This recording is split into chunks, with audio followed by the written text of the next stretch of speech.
On attaque cette rubrique avec une petite news qui commence à dater mais reste tout de même d'actualité. Vous vous rappelez de Jetpack Joyride? Nous en avions parlé il y a de cela quelques mois. Développé par les studios Half-Brick qui ont explosé suite au succès de leur Fruit Ninja, ce one-button game permet de contrôler les sauts d'un petit Rick Dangerous équipé d'un jetpack. Une pression sur l'écran permet ainsi de faire décoller le jetpack ou de le maintenir dans les airs en laissant son doigt appuyé. L'écran, lui, défile tout seul en allant de plus en plus vite, l'objectif étant bien entendu d'aller le plus loin possible en se déjouant des obstacles. Pour ce faire, des véhicules ou appareils spéciaux peuvent être récupérés, comme un téléporteur, la moto de Terminator 2 avec shotgun intégré, un battle mech ou encore un dragon mécanique tout droit échappé du Shoot 'em Up Sanddragon sur les 16 bits.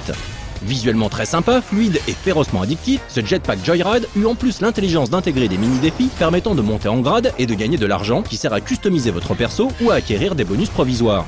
Du coup, le jeu est moins répétitif que la plupart des one-button games. Bref, tout ça pour vous dire que le jeu peut désormais être téléchargé gratuitement sur les plateformes iOS, et ce depuis les fêtes de fin d'année. A priori provisoire, cette gratuité est un cadeau des développeurs qui vient fêter le succès de leur dernier jeu, Jetpack Joyride y compris. Pas de pub donc, mais le jeu au complet. Sorti le mois dernier sur les plateformes iOS, le Shoot 'em Up Shogun Rise of the Renegade est désormais disponible sur Android. Inspiré des jeux d'arcade japonais des années 90 et plus particulièrement des jeux Cave, Shogun est ce qu'on appelle un manic shooter ou bullet hell. Votre petit vaisseau évoluera ainsi au milieu d'une myriade de projectiles, les fameuses boulettes.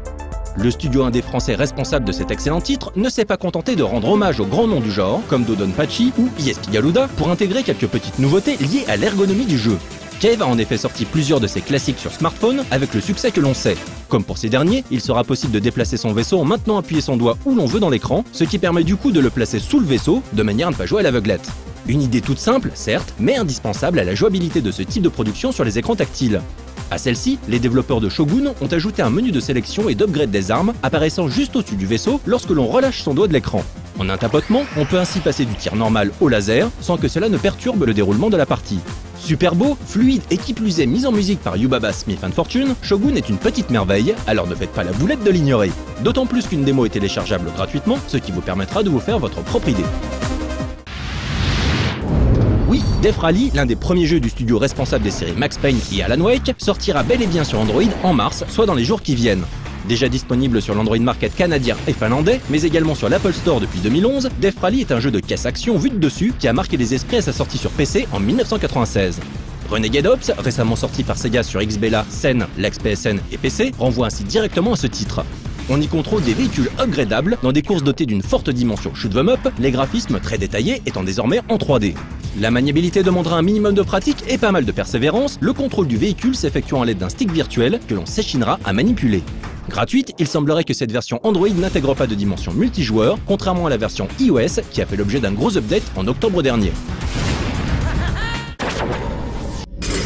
Un petit mot enfin sur le jeu de plateau Timeline, sorti par la maison d'édition de jeux de société Bombix. Celle-ci possède à son actif 3 jeux de société, Noé, Takenoko et Words, Timeline étant leur premier titre sur l'Apple Store. Uniquement destiné à l'iPad, ce titre jouable en solo ou jusqu'à 4 offline vous propose de placer des cartes sur une timeline réelle. Ces cartes sont réparties en 6 catégories: invention, découverte, événements, monuments, art et littérature et enfin musique. La partie commence par exemple avec une carte posée sur la timeline, comme la Ford T 1908. À partir de là, il conviendra de placer correctement une sélection de 5 cartes sans cesse renouvelées, en veillant à ne pas se tromper sur la date, celle-ci n'apparaissant que sur la timeline. À vous donc de décider si la dynamite, le timbre-poste, la seringue à piston ou le coffre-fort ont été inventés avant ou après 1908. Sachant que chaque fois qu'une carte est posée, la date précise apparaît, ce qui complique d'autant la pose des cartes suivantes. Surtout que vous n'avez droit qu'à un nombre limité d'erreurs et qu'un mode de jeu intègre un compte à rebours des plus stressants. Entièrement en français, contrairement aux images illustrant cette news, Timeline profite d'une excellente finition avec un tutoriel efficace, des cartes au design très soigné et une ergonomie générale tout à fait correcte. Limité en termes de gameplay, ce jeu est avant tout une mine d'informations avec plus de 100 dates à mémoriser et une bibliothèque remplie d'anecdotes. Sachez que 2 extensions payantes à moins d'1 € sont déjà disponibles, proposant 88 nouvelles dates sur le thème événement et 96 sur le thème découverte.